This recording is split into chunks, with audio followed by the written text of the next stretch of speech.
بسم اللہ الرحمن الرحیم اللہم صلی علی سیدنا مولانا محمد عدد ما فی علم اللہ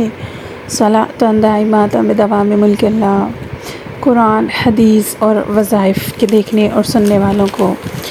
السلام علیکم ورحمۃ اللہ۔ امید ہے آپ سب اپنے اپنے گھروں میں خیریت سے ہوں گے، خوشبار زندگی گزار رہے ہوں گے،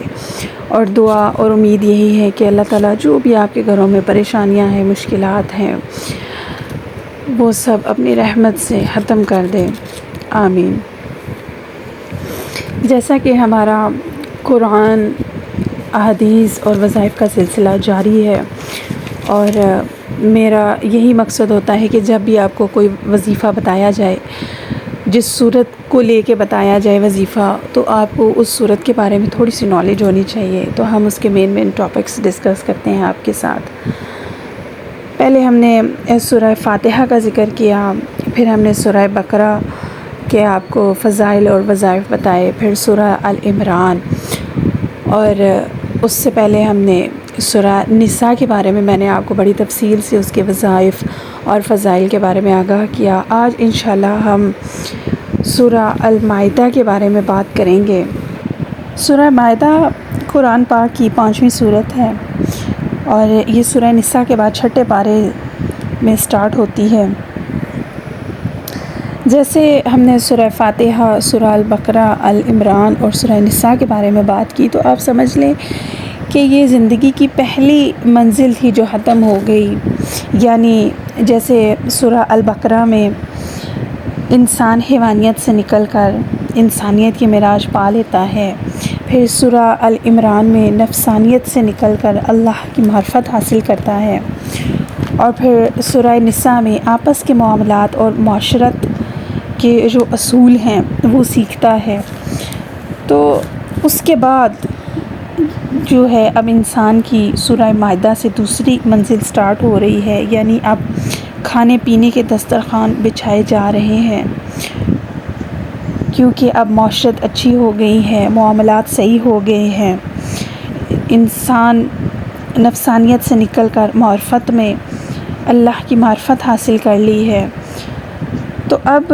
تمہارے جسمانی، روحانی، ایمانی اور ذہنی غذاؤں کے دسترخوان بچھائے جا رہے ہیں۔ اور سورہ مائدہ کا مطلب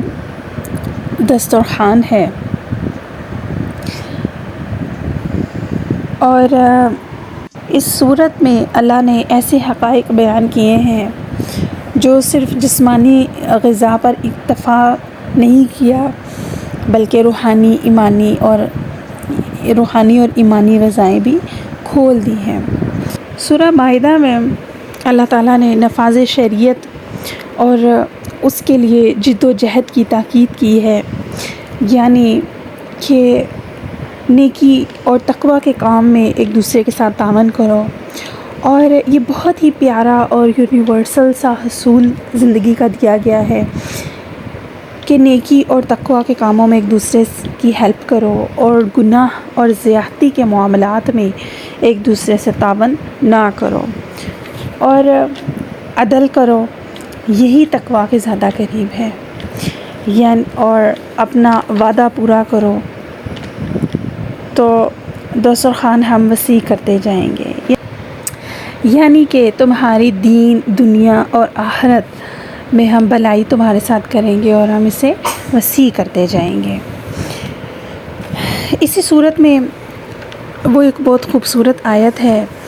کہ آج کے دن ہم نے تمہارا دین تم پر مکمل کر دیا ہے، وہ اسی سورہ مائدہ میں ہی یہ آیت آتی ہے، ٹھیک ہے۔ اللہ تعالیٰ نے اس صورت میں 3 انداز میں نصیحت کی ہے کہ پہلے نمبر پہ تو اللہ نے اپنی نعمتیں یاد کروا کے کہا کہ مجھے اپنا رب سمجھو اور عابد بن جاؤ، اور جس کام سے میں نے منع کیا ہے اس سے منع ہو جاؤ، جس کا حکم دیا ہے اسے کرو، ٹھیک ہے۔ یعنی کہ جو آپ نے وعدہ کیا ہے، جو کمٹمنٹ کی ہے، اسے آپ پورا کریں، ٹھیک ہے۔ دوسرا آ جاتا ہے اللہ تعالیٰ نے پہلی قوموں کے جو واقعات ہیں وہ بیان کیا، وہ بیان کیے ہیں۔ جو لوگ مانتے تھے وہ کامیاب ہوئے اور جو نہیں مانتے تھے وہ خسارے میں ہیں۔ جیسے فار ایگزامپل آپ کو سمجھانے کے لیے، جیسے سورہ البقرہ میں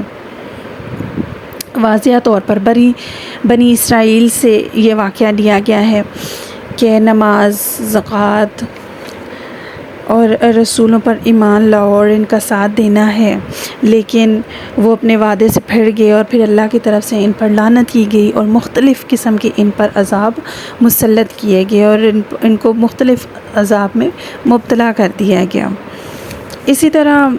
جو ہے نفاذ شریعت کی جد و جہد سے امراض کی شرمناک مثال جو حضرت موسیٰ کی دور کی بات ہو رہی ہے، یہ جب موسیٰ کو حکم ہوا کہ اپنی قوم سے کہیں کہ فلسطین کی طرف ہجرت کر جائیں اور دین کے لیے جد و جہد کریں تاکہ دین پھیل جائے، تو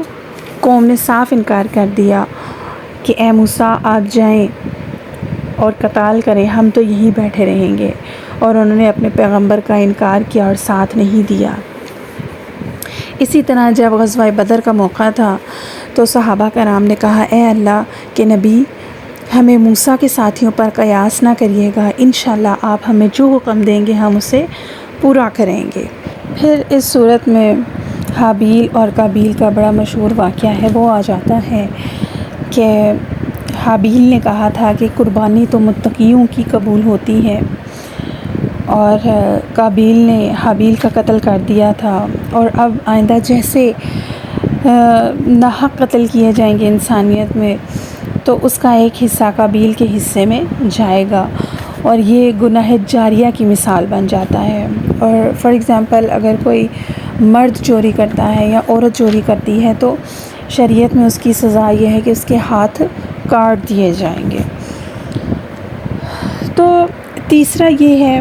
اللہ تعالیٰ نے تیسرا کس انداز میں نصیحت کی کہ موت کے بعد کے حالات بیان کر کے، کہ اللہ تعالیٰ نے نصیحت کی کہ اپنی زندگی کو قیمتی بناؤ کیونکہ مرنا تو سب نے ہے۔ تو شریعت کے مطابق فیصلے نہ کرنے والے کافر اور فاسق ہیں، اور جو اللہ کے نازل کردہ کلام کے مطابق فیصلے نہیں کرتے، یعنی نافرمانی کرتے ہیں اور شریعت نافذ نہیں کر رہے، تو وہ عملاً نافرمانی کر رہے ہیں، یعنی کہ وہ کفر کر رہے ہیں، اور اللہ تو صرف شریعت کا نفاذ چاہتا ہے۔ اور اس صورت میں اللہ تعالیٰ نے مسلمانوں کو اس بات کی تاکید بھی کی گئی ہے کہ یہود اور عیسائیوں کو دوست نہ بناؤ، کیونکہ یہ صرف آپس میں دوست ہیں، یہ کسی اور کے دوست نہیں ہو سکتے۔ پھر اس میں حضرت عیسیٰ کے دسترخوان کی بات کی گئی ہے، یعنی کہ جب انہوں نے اپنی قوم کے لیے اللہ تعالیٰ سے دسترخوان مانگا تو اللہ تعالیٰ نے جنت سے ان کی قوم کے لیے کھانے بھیجے، اور نفاذ شریعت کی برکات ہوں گی، اور اللہ تعالیٰ ان سے خوش ہوگا جو نفاذ شریعت کریں گے، اور اس کی بہت سی برکتیں ہوں گی، اور جو لوگ شرک کرنے والے ہیں ان پر جنت اللہ تعالیٰ نے حرام قرار دی ہے۔ تو یہ پیارے معزز سامعین، یہ کچھ سورہ مائدہ کے مین ٹاپکس تھے جو میں نے آپ کے ساتھ ڈسکس کیے ہیں۔ اب انشاءاللہ اس کے وظائف ہم اگلی ویڈیو میں آپ کے ساتھ شیئر کروں گی، اور اس کے بڑے ہی زبردست قسم کے وظائف ہیں انشاءاللہ۔ ویڈیو اچھی لگے تو اسے پلیز لائک سبسکرائب ضرور کیجیے، اور کمنٹ سیکشن میں اپنی رائے کا ضرور اظہار کیجیے۔ جاتے جاتے دعا اور امید یہی کہ اللہ تعالیٰ آپ سب کو اپنے گھروں میں حفظ و امان میں رکھے اور آپ کی ہر مشکلات آسان کرے، آمین۔ اللہ نگہبان۔